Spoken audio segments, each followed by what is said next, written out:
So this is our first track of the day. Thanks for coming. We have 4 people. We have Sarah, Jake, Adrian, and John. They're going to give a little chat about cyber volunteering and community defense. And enjoy the show. There you go, guys. Hello, good morning. How are you? Wonderful. So I'm Jake Braun. I run the DEF CON Franklin project, which we launched last year. That does a couple different things, which we'll talk about later. But this year, Jeff asked us to give an update of what's happened with Franklin and so on. And I know one of the first things that I noticed after I announced it last year was I had 10 different groups come up to me afterwards and said, hey, I'm doing a volunteer thing. I'm doing a free training thing or whatever. And so this year we decided, hey, we should be bringing together more groups that are doing this good work, that are collaborating, like all the folks here, and give a broader community update, since obviously we're all about the DEF CON community, not just our own little individual projects. So with that, I want to turn to our friends here who have some other amazing programs going on, and then I'll come back and talk about Franklin a little bit later. So with that, I'll turn it over to Sarah first. You want to start? Quick intros? Turn it over to one of them first. All right. Hi, folks. My name is Sarah Powazek. I'm the Program Director for Public Interest Cybersecurity at the UC Berkeley Center for Long-Term Cybersecurity. We're going to do quick intros, and then we'll trade off giving you guys some updates. Hi, my name is Jonathan Farley. My background is in application security testing, penetration testing, and education. And I'm a volunteer for DEF CON Franklin and the Cyber Peace Builders. Hi, everyone. Oh, that's not live. Let me go there. Okay. Hi, everyone. I'm Adrian Ogee. I'm the Chief Operations Officer of the Cyber Peace Institute. We're a nonprofit based out of Geneva, running the Cyber Peace Builders. So pleasure to be here, and looking forward to this conversation.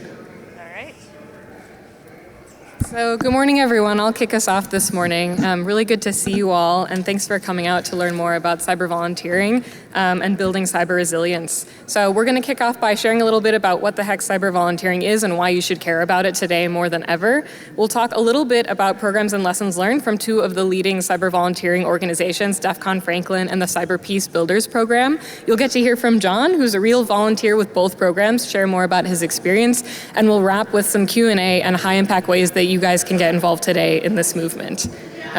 But before we get into that, we got to talk a little bit about what cyber volunteering is. So raise your hand if you've heard of any cyber volunteering initiative before. Okay, that's actually most of the room. That's awesome. So I'll go through this quickly. But the reason why cyber volunteering is important today is because there's a huge market failure in cybersecurity. Many of you guys work for amazing cybersecurity companies, and there's a large swath of organizations in the US that can't afford your products or services at all. You likely know this already, but you might not know the scale of it. One easy figure is that the average cost of a breach is $80,000. And for a small nonprofit, for an electric utility, for a food bank, that cost is enough to shut them down. So we are talking about the loss of some pretty significant services for communities these days. I'd like to talk about the scale a little bit. I know that we know that this happens a lot, but it's sort of hard to understand exactly how big of a problem this is. And I wish I could give you perfect statistics on it, but what I can give is a good proxy for it. So this is some research coming out of the University of Maryland on US county governments susceptible to insecure authorization. So they did a study of how many county governments had insecure authorization, such as having Telenet, FTP, RDP, or SSH services found open. And for the folks in the back, this is a very red map. So over a majority of US states had over 50% of their counties having one or more of these services found open. And you guys know that's a pretty basic cybersecurity control. Again, I wish I could prove to you that this is also happening in nonprofits, in small water utilities, in rural hospitals, in a lot of organizations in the country, but this is the best I can get for now. But this is really happening in every county, in every state in the country right now. And what's really important is that the effects of this market failure are not evenly distributed. I'd like to prove to you that rural residents and people experiencing poverty are actually taking the brunt of this risk. And I'm going to throw some statistics at you, but all you need to remember is that it's because rural residents and people experiencing poverty face more risk and they have less recovery. So first, they face more risk because rural residents and people experiencing poverty are more likely to be served by organizations that are small and tend to be more vulnerable to cyber attacks anyways. So for example, rural hospitals actually serve 20% of the US population, so 1 in 5 of you is probably served by a rural hospital. And nonprofit electric co-ops serve 92% of persistent poverty counties and the vast majority of US geography. So chances are if you live outside of a major metropolitan area, you or your neighbors are served by a nonprofit electric co-op. Second, they have less recovery because rural residents and people experiencing poverty are less likely to be able to find services elsewhere when something they depend on is hit with a cyber attack. So I'm sure you guys heard about the University of Vermont Medical Center ransomware attack a number of years ago. They had to turn away 75% of their cancer patients, and nurses shared with reporters that many of their patients didn't have the resources to drive 4 hours to Boston to be able to receive their cancer care. So they weren't able to recover from the impacts of that cyber attack. And similarly, EBT food stamp theft is way up. As of last year, cyber criminals have stolen over $69 million in food stamp credits through the EBT account from over 143,000 households. And again, as a result, 53% of victims had to skip meals because of it, and 44% had to borrow money or go into debt. So we have to understand that the impact of these cyber attacks are hitting some of our most vulnerable at-risk communities harder than the rest of us. And that means that we all have to step up to try and take care of them.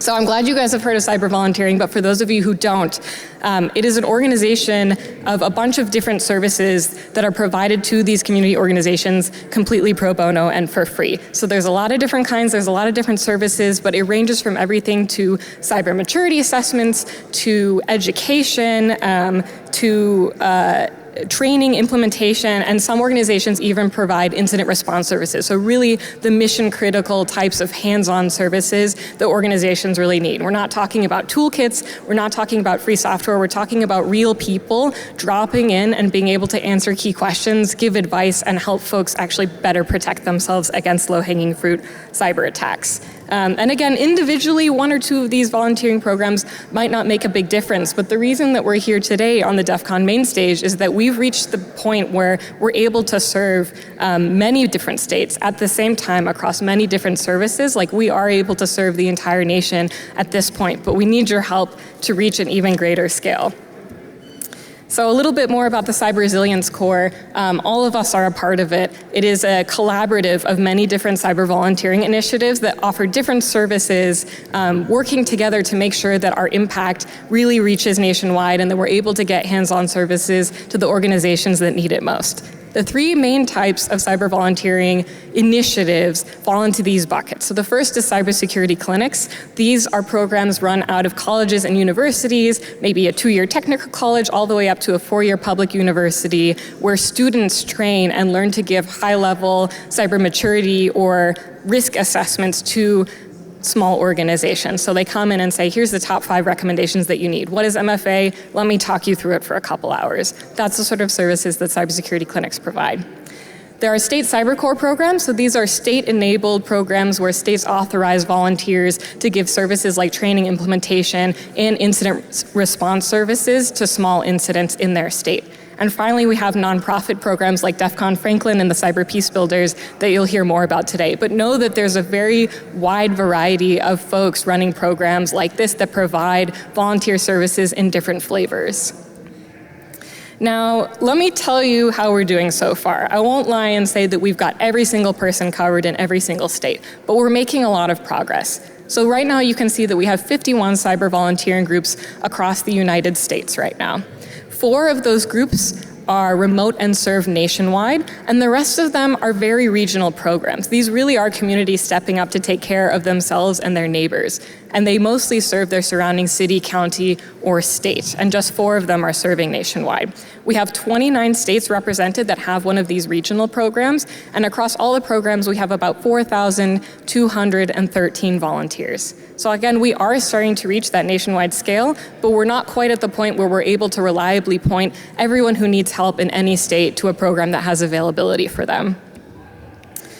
You might wonder where that map is from. It's from our new platform at cybervolunteers.us. It's the first time that we've collected nationwide data on these cyber volunteering programs, including what services they provide and what types of subsectors they typically serve. Some will serve everyone, some focus on hospitals and healthcare, some focus on utilities and electricity. So you can learn more, click through each state and find the exact programs. And in addition, we provide matching services between volunteers like you who want to get involved and find a program to volunteer with, and programs that are looking for beneficiaries who need their services. So that really is the one-stop shop for cyber volunteer services across the nation. And I'm pleased to hand it off to Adrian to talk a little bit more about the platform and the cyber peace builders.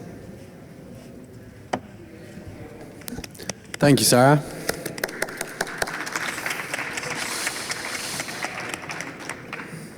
I just wanted to show you a little bit what the platform looks like.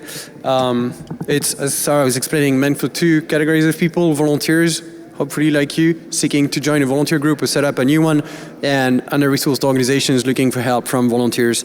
Talks a little bit about the threat and publicly reported incidents affecting those organizations, and then shows you the map that Sarah mentioned earlier, that you can navigate easily to find volunteer groups, for instance, right here in Nevada and in other states. There's ways in which you can navigate this as well based on... Make sure they can see the demo. Oh, you're not seeing the demo. Oh, my bad. Why are they not seeing this? Are they? Oh, sorry. Yeah. 1 second. No, they're not. I know why. Can you guys see the demo? No. Okay, thank you. Got it. All right. There we are. Thank you. Sorry. Thanks, Sarah. So yeah, this is the platform. As I was mentioning, here's all of the volunteer groups that are currently listed in there. You can search, by state. You can search by zip code. You can access more information about each groups and some statistics. As Sarah was mentioning, there's less than 5,000 volunteers that are currently identified. So we need to continue those talks and bring in more people into the cyber resilience core. There's resources as well if you're interested in setting up your own group or understanding more about this topic. Plenty of resources in there, and everything's available in Spanish for those of you who prefer that. And that's it. So yeah, if you're interested in the CRC, connect, cybervolunteers.us. Now, I also wanted to tell you a little bit more about a volunteer group that I co-founded 5 years ago, called the Cyber Peace Builders. As you can see, probably representing our colors, and who's one of the co-founders of the Cyber Resilience Core, together with CLTC. There we are. And what we do is we focus on nonprofits and corporate volunteers. Right, you can see that. So we run a matchmaking platform between cybersecurity experts who come from industry, who have a job. There's 1 million cybersecurity professionals in the US, and as you saw on the previous platform, there's less than 3,000 of them that are volunteering. Thank God that students are also stepping up, so we get closer to 5,000, but there's massive potential that's currently untapped. And American companies are the biggest talent pool for cybersecurity professionals in the US, so we should draw more talent from industry. And then we only focus on nonprofits because they're getting hammered online. There's a cyber war that's waged against them because of what they do, right? All of nonprofits exist where states and the private sector do not exist. They're very rational for their existence. And so sometimes they do activities that are of interest to state actors and others. And so their very activities sometimes are disturbed by cyber attacks because of what they know. A lot of nonprofits amass sensitive details about vulnerable communities. Think of political refugees and patient health information that's of interest to criminals to monetize it. That's of interest to state actors as well. The International Committee of the Red Cross was hacked a couple of years back, 2 years ago, and the lives of 500,000 people were affected because of it. And we also don't always think about that, and nonprofits seldom think about that, but they actually have money, right? The nonprofit economy is around $1 trillion US, and even though most nonprofits are cash stripped, there's a lot of financial movements between donors, grantees, sub-grantees, local implementers, and so criminals insert themselves in those money flows through CEO fraud attacks and ransomware attacks, and are able to extract money that's supposedly going to kids or victims of domestic abuse or people fighting poverty. So that doesn't sit right by me. I hope doesn't sit right by you, and I hope that we can do something. We work with corporate volunteers only for a couple of reasons. I mentioned it earlier, but it's the biggest talent pool here in the US and elsewhere. When you want to scale a volunteer and help, the thousands of nonprofits, well, actually in the US it's 1.3 million nonprofits. So if you want to help those guys, you need to scale up. And to scale up and still provide a qualitative service, you need to do qualitative vetting at scale, which, if you're paying for vetting, just doesn't add up. So one way in which we solve that is by working only with reputable companies and trusting the trust that they have in their own employees. And so we can tell our nonprofits, hey, this is Jonathan, he works for MasterCard. MasterCard is a reputable company, you can trust Jonathan. The added value of working with corporations is that they have corporate social responsibility programs, right? And skills-based volunteering is a very safe way to contribute to your CSR objectives. Doesn't lead to any backlash. You're taking the core skills of your staff and making them contribute to doing something good. So there's no debate about this. It's a good thing, and companies love that. And you know what? Companies have budget for it too, so they can actually pay, and they end up paying us to manage their hordes of volunteers, which means that we get a pathway to financial sustainability, which is a massive issue when you're running a volunteer group. They love this because of talent retention and talent attraction. So many of our partners tell us that candidates are applying to jobs at some of the companies we work with because they know that they're aligning with the CyberPeace builders. So all of the volunteers, like Jonathan will tell you later, but all of the volunteers that are putting a smile on someone's face, an hour here, 2 hours there, tell you how valuable that is and how unique that is as an experience. I was meeting with a volunteer here a couple of days ago who was telling me that in none of the clients' engagements that he does in his day job, he gets to work with organizations that are cash stripped. He always works with wealthy organizations that are able to invest in complex cybersecurity solutions. Here with nonprofits, it's an opportunity to work with organizations that have no cash, no money, and so you have to think creatively about solving their very complex challenges. So anyway, it pushes your boundaries and helps you skill up. Maybe a couple of metrics, and then I'll show you what the platform looks like, just so that it's not all talk and you realize that there's a platform running behind. But we've templatized 34 mission types, ranging from technical stuff like running a phishing simulation, all the way to helping a nonprofit develop their own cyber incident response plan, or think about cyber insurances, or lead an awareness-raising presentation to educate their staff on basic cyber hygiene, tell them about password managers and whatnot. So there's a wide variety of skills that you don't need to be a hardcore pen tester or malware reverser to be able to join the ranks. We have over 500 companies that are now part of the CyberPeace builders. We're helping over 600, I think it's hit 620 this morning, nonprofits that are around the world. There's a huge presence here in the US. So a lot of small nonprofits that are in your community, but also like bigger household names. We've got close to 2,000 volunteers. We've done already almost 2,000 missions, and that represents over 3,500 hours of volunteering. We're starting to get somewhere, but we're so far from helping those 1.3 million nonprofits here in the US and helping everyone else that needs it. Some of the organizations that we work with that I'm sure you will have heard of before. Let me show you real quick what the platform looks like before I hand over to Jake. So that's our website, cpb.edge here. You can register here if you're a nonprofit looking for help. If you're a donor looking to secure your grantees. Oh, you don't see that, sorry. Thank you.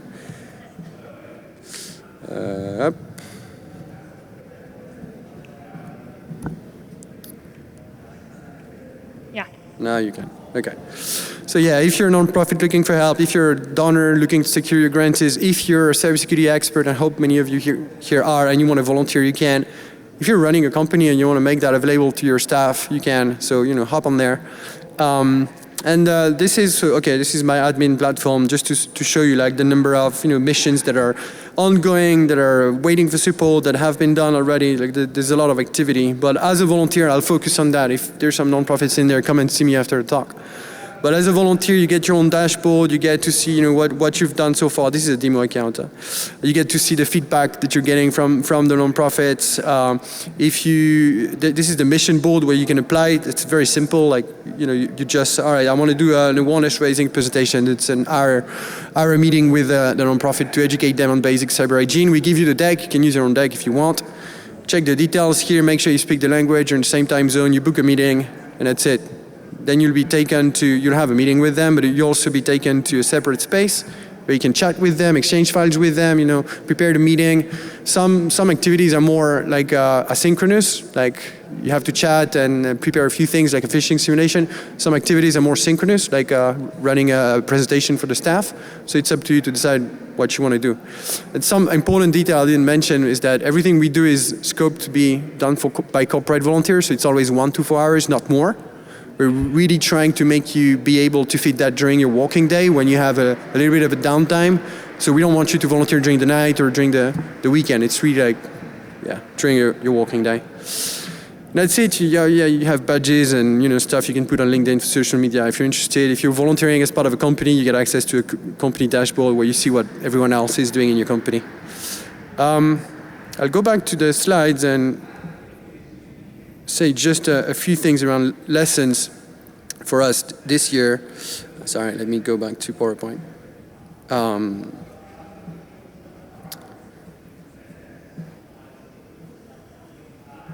The first thing is when you run a volunteer network out of a nonprofit, you have to have both the mentality of a nonprofit that taps into traditional fundraising to scale your activities, but also a service mentality. And we run a software, so we have to have like software engineering team, like ability for you guys to report bugs and a notion of service that differs from traditional philanthropic operating models. And so it requires a new type of social entrepreneurship that's great. It's a lot of fun. You got to be innovative all the time, but it comes with a set of challenges. When you're running a volunteer group, you're offering free things, and they cost. So you still need to find a way to pay for them, to pay for salaries, to pay for IT licenses. That's a challenge, right? Even more when you have to offer those services for free, and people don't always engage. Sometimes, most of the times, people are really happy to receive free services, but sometimes, the nonprofits or other beneficiaries may forget that they have an appointment because they're not paying for it. They're not sometimes taking it as seriously. So you have to build in mechanics to make sure that this changes. This is why, for instance, we make it mandatory for our beneficiaries to share a calendar so that we can book time in their calendar directly. We're thinking of some nonprofits ask us to do that, to do $0 invoices, so they can see the value that they're saving and report that back to their leadership. So there's a ton of things that you can do to engage non-paying customers, but it's going to be top of mind from the get-go. A big challenge that we're facing, that we're talking about in the CRC with our community members, is how do you respond to urgency? Because a lot of the work that we all do is left of boom, but what happens when an incident hits? And suddenly you have, as a volunteer, to respond to something urgently, and you have a day job or you have other things to do. So how can those community defense, volunteer-led community defenses be pulled in the event of a national crisis? It's a huge challenge. And we're starting to work on this, creating incident response workflows, thinking of creating an open source SOC, and moving in that direction. It's fascinating to try and do that with no millions, to play with. But, we are up for the challenge. Michael here has done a ton of work around legal protections. McDermott, Will and Emery have done a landmark study on the topic as well around liability protection for volunteers. It's a big issue. It's not yet solved, in particular in the context of incident response. That's another huge challenge that we as a community need to figure out ahead of crises to come. And the last thing that I'll close on this, is big community management. As you scale up a volunteer group, you're starting to have hundreds, if not thousands, if not more, interactions between people. And you gotta keep people happy. You gotta make sure that people are engaged, whether it's the volunteers or the beneficiaries. But you also have to look elsewhere. You have to look at the private sector to build pathways. And again, Michael and Grace, who had a great talk yesterday at the Policy Village, we're talking about the relationship with ITSSPs, so MSPs, MSSPs, and how we volunteer groups need to collaborate with them to make sure that our beneficiaries are able to consume services on the open market after. But also other volunteer groups, which is why it's so great to see you all here, to be here with DEF CON Franklin and CLTC running the cyber clinic at Berkeley, and other volunteer groups, and make sure that we are able to collaborate together as a group, that we don't reinvent the wheel. We have Josh, who's also Josh Coleman, leading Undisruptible 27, helping hospitals that's collaborating with us, and this kind of huge community that's growing needs to spend more time with each other. So there's actually I don't know, Sarah, are you talking about the Volunteer Day in Madison after? Or? Yeah, sure. Yeah, okay, so I'll let Sarah, I'll tell you more about this. But anyway, this takes time, it takes effort, takes resources, takes money. So it's a lot of fun, and I hope that many more of you are going to join the ranks of DEF CON Franklin, Undisruptible 27, the cyber clinics, the cyber peace builders, and that we'll see you all soon. So thank you very much, and Sarah? Jake. Jake, sorry, my bad. Over to you, Jake.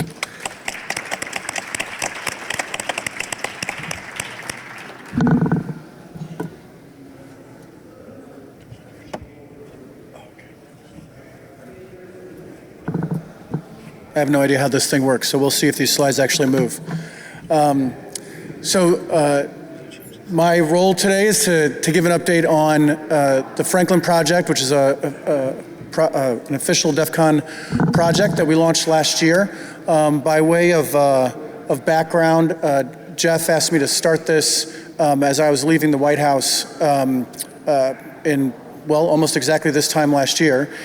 And we decided to name it Franklin after Benjamin Franklin for two reasons. Benjamin Franklin was the person who came up with Poor Richard's Almanac, and which I'll come back to in a second. And not many people know that he also created the first volunteer fire department in America back in the late 1700s.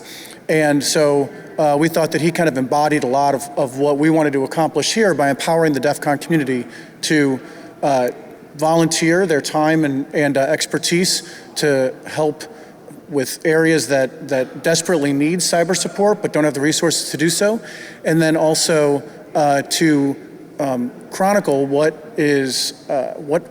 all the findings that we have here at DEF CON. What's amazing is that we've actually never put out a report about all the findings at DEF CON for 33 years. Well, 32 years, because we put out the first one last year. So let's see if I can make this thing work. Oh no, that went the wrong way. So for the water part of it, we partnered with the National Rural Water Association because we know some things about cyber, but we don't know anything about water, so we had to find people who do. And the National Rural Water Association represents about, tens of thousands of small water utilities around the country, and has helped us partner with about 5 of them to run a small pilot where we brought on some folks like John to really roll up their sleeves and get into the guts of some of these utilities and really find out what are the nuances of securing those facilities, doing some of the basics like changing default passwords and stuff, but also some more advanced things like asset inventory and so on that John will talk about here in a second. And so the pilot's been actually very successful. Both sides, our volunteers and the utilities, really seem to appreciate the support and find the engagement useful. But what we've also found is that at the same time, we've had the threat, particularly from China and Iran, increase. We've seen federal funding decrease. And so we've decided, when Jeff and I first talked about this, we were like, look, if this takes 10 years for us to kind of deploy thousands of volunteers to thousands of utilities, that's fine. Now we're like, we don't have the time for that. So we're partnering with folks in industry. Dragos, for example, is one of them, where we're trying to assess what free tools are out there that we can provide to utilities to scale this faster. And when we say free, we mean totally free and always free. We're not giving people freemium stuff that they're gonna have to pay for 6 months or a year from now. We're identifying free tools that industry provides, and then of course our volunteer support, which is also free, and plan to expand this significantly now that these pilots have wrapped up, this month actually. And So we're hoping that when we come back to report to you next year, we'll have many more utilities that are getting our support, and particularly because again we have significantly increased threat from China and Iran, and the federal support for water has decreased. On the Almanac side, we wound up putting out the first Hackers Almanac, which was basically a compilation of the top findings that we have, or that we found at DEF CON last year. We've scoured through hundreds of talks. We had our grad students and recent grads from University of Chicago, where I teach, running around the conference trying to annotate or take notes on all the different findings from the villages and so on. By the way, I want to give a shout out to 3 of our folks over here, Paul, Divyansha, and Skylar. By the way, it was Skylar's birthday yesterday, so happy birthday, Skylar. I can't believe that you actually did this on your birthday. But anyway, I approach my birthday slightly differently than running around a hacker conference taking notes all day, but whatever, over to you. So we did put out the Hackers Almanac last year. We're putting out a new one this year, and expanding the water pilot. Now, I want to, I already talked about that. Now I want to turn it over to John, who's an actual hacker unlike me, and can talk about really what he found when he was in there in this utility, rolling up his sleeves with the folks that actually are really doing IT/OT all day, every day at these utilities. So thanks for having us, and John, over to you.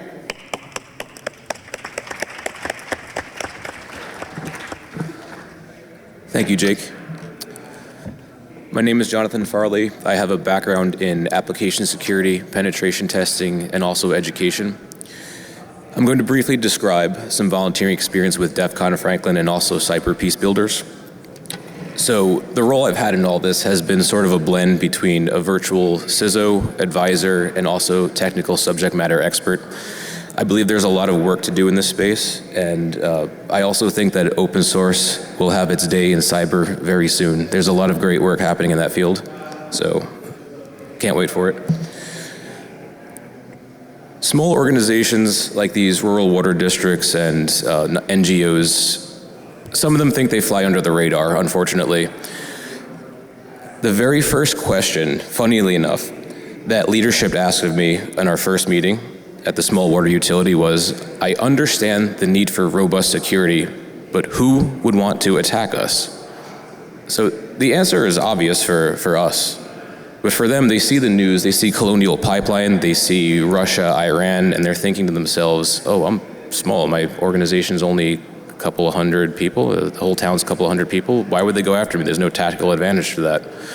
So the first work that we did was to demystify these threat actors, to dismantle some false assumptions. We've got opportunists, we've got ransomware crews that are just looking for the easy targets. They just want to attack anybody that's open. They don't care who you are, what you do. Then you have your insider threats, your employees, your disgruntled employees.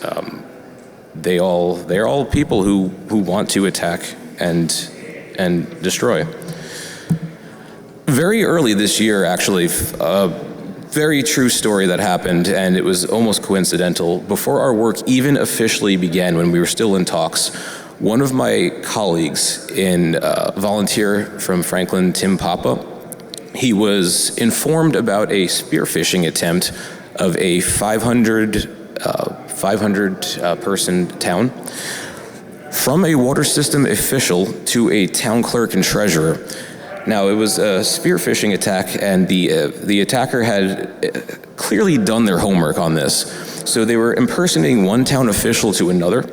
The attack failed, and surprisingly, it's because the town was small, everybody knew each other, and it was just a matter of confirmation, like, hey, I just got this weird email from you, like, what is this? Oh, yeah, that's not me, but this proves a point. Even the smallest communities are targets here. So no one cares about us is just not true demonstrably. And this one email became the perfect starting point for changing that mindset. Now, I'd like to share some of my own experiences, some technical experiences with a specific water utility in Utah as part of our pilot program. We came in with a very simple approach. in association with the National Rural Water and DEFCON Franklin and Chicago policy, we prepared a tiered list of priorities for these organizations based heavily on the Center for Internet Security's top 18 critical security controls. And we've had a number of very quick wins and a lot of in-progress items currently. So, does everyone remember number 1 and 2 of CIS top 18? Hardware inventory, software inventory. They didn't know their own inventory, and it's not surprising. As it was described to me by the Rural Water, there's a lot of engineering firms, contractors that come in and do work, pop in and out. These organizations typically have fractional managed service providers. They're not full-time IT personnel, and they just have a rough understanding of what's going on. So that's the very first thing we worked on. After we got that out of the way, we worked on education on password policies. We rolled out password managers via group policy and educated the employees on password attacks, password spraying, password reuse, and secure password storage. There was a little bit of friction on that one because it's another application people have to use. They can't just write their same password they've been using for years on their Gmail, whatever. So there was a little bit of friction there, but it was something that there was a lot of buy-in from leadership on that, and after the initial hump, it was quite successful. They audited their password policies, and the next step was to assess the external endpoints. So, as we know, there are only 5 ways to infiltrate an organization. External services are one of them. Social engineering is another. So the biggest win that we could look at was multi-factor authentication. Now they were implementing MFA quite well, and we audited their Microsoft accounts. As we know, Microsoft has 20,000 different ways to access their services. If MFA is disabled for one on an account, you can roll that into another, bypass MFA completely. Luckily, that was not going on.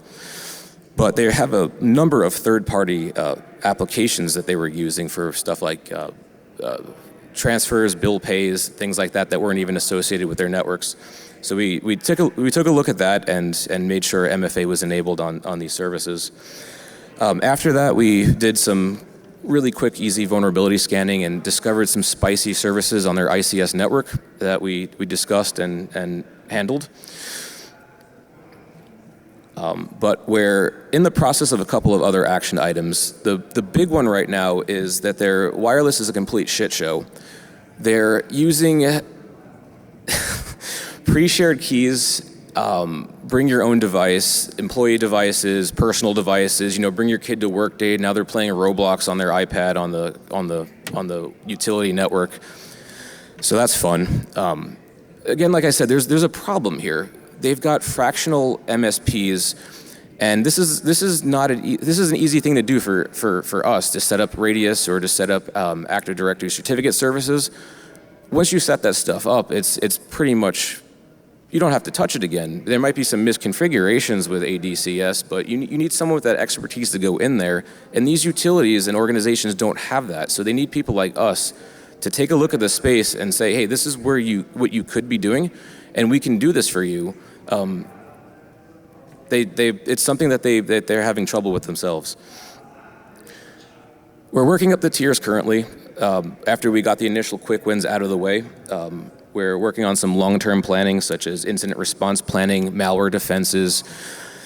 I don't want to talk too much about that. I have a strong feeling about Microsoft Defender and EDR, but we're working on disabling Office macros and determining the use case for stuff like that to see if we can be successfully disabled, looking at their phishing defenses, their email defenses, making sure employees are trained.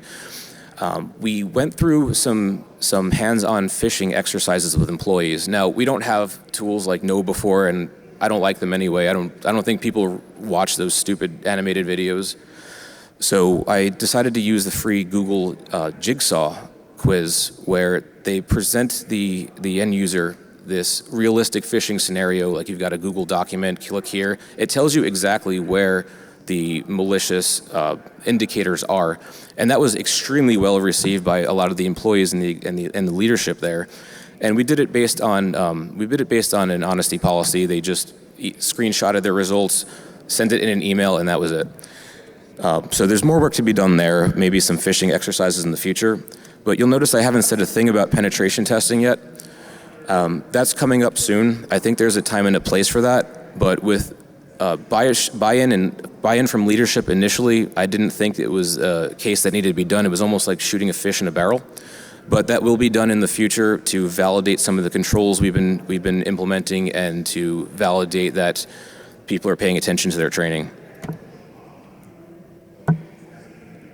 Next is my work with cyber peace builders. So, interesting enough, this came about through my employer, MasterCard, which I don't know if I'm authorized to speak on their behalf. Anything I say is not indicative of them, whatever. Anyway, so I believe they were an initial seed for the organization, and they're very heavily involved. There was a massive push internally to link our internal talent pool with these volunteer operations. They give us, I think it's 5 volunteer days per year to just work on work like this. I'm currently engaged with a phishing exercise for victims of violent crime. These are 80-member organizations across 30 different countries.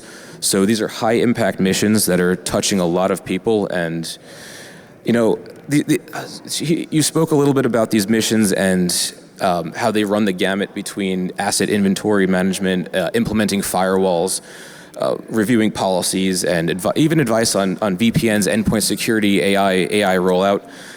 I think this is really cool for technical people because often in our careers and jobs we get pigeonholed into our job roles. So if I'm a penetration tester, I tried to get into security engineering, submitted my application, and then it was forwarded to the pen test department. So for missions like this, it's really awesome that I have this expertise and I'm able to flex that a little bit and get additional experience beyond my normal 9-to-5 job role. And I think these missions are really cool. They're very eager NGOs, so it's a joy and a thrill to talk to these people and operate with them. That's all for me.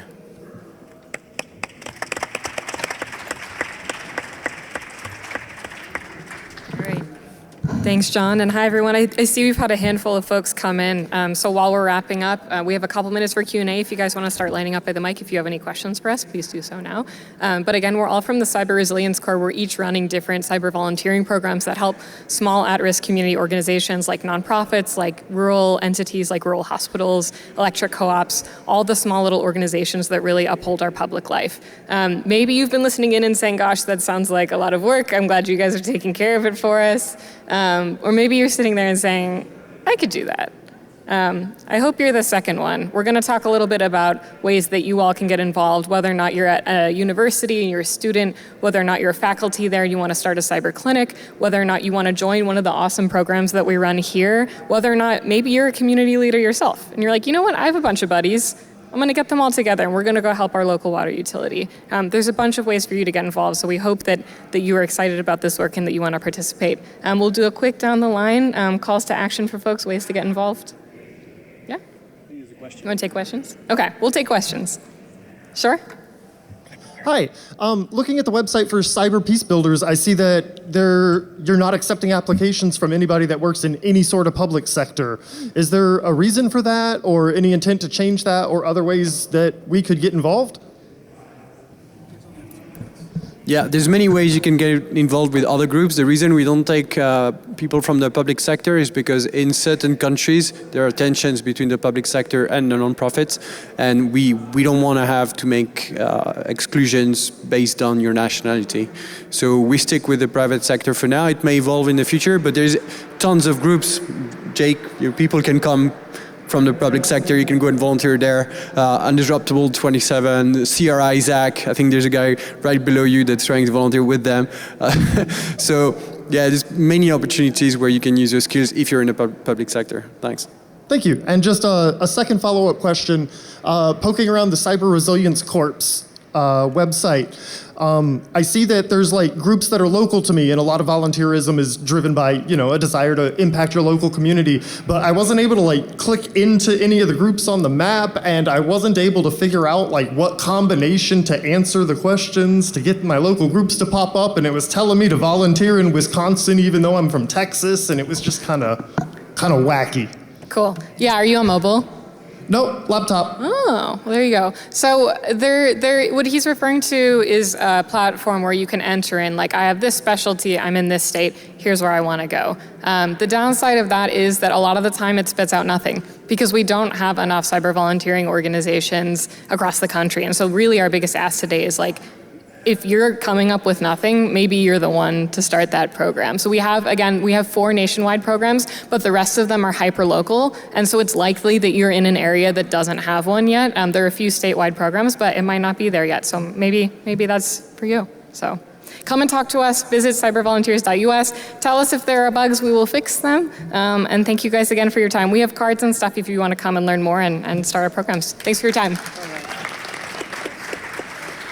Okay, and then our final thing in our last 20 seconds here is, as John said, a lot of these small water utilities don't know that they're targets. So we really encourage you to call your local water utility, call your mayor, call your city council and say, hey, are you guys taking this free help? And if not, why not? And then tell them to call us. So if there's one thing we could ask you to do, aside from signing up to volunteer, it's call your local municipality folks and ask them, encourage them to take this free help. Free that will always be free. All right, thank you so much. See you next year.